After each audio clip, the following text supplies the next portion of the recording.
BJP তার অপদার্থতা, BJP তার ব্যর্থতা ঢাকার জন্য এই ধরনের কিছু উগ্র মানুষকে অক্সিজেন দিচ্ছে বকলমে। বলুন, যেটা হচ্ছে তো আমাদের দেশ গণতান্ত্রিক দেশ, ডেমোক্রেসি আছে, আইন বিচার ব্যবস্থা আছে, তারপরে এই ধরনের করার সাহস কোথা থেকে পাচ্ছে? তাদের বিরুদ্ধে ব্যবস্থা কি গ্রহণ করছে? সমস্যা তো ভিন্ন রাজ্যে ছেড়ে দিন, আমাদের রাজ্যে শুভেন্দু অধিকারী, সুকান্ত মজুমদাররা যে হিংসাত্মক কথা বলছে, এদেরকে তো জেলে রাখা দরকার।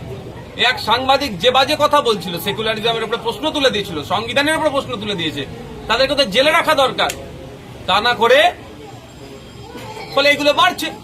আমি আপনাদের বলে রাখি, আমি হুঁশিয়ার নয়, আমি জানিয়ে দিতে চাইছি মমতা ব্যানার্জি মহাশয়ের সরকারকে, উত্তরপ্রদেশে অখিলেশ যাদবের সরকার ছিল। যদি আপনি ইতিহাসটা দেখেন, সেই সময়ও এই ধরনের কিছু উগ্রবাদী মানসিকতার মানুষ, উগ্র মানুষ এই ধর্মের ধ্বজারা ধরে নিরীহ দলিত মুসলমানদের উপরে আক্রমণ চালাত।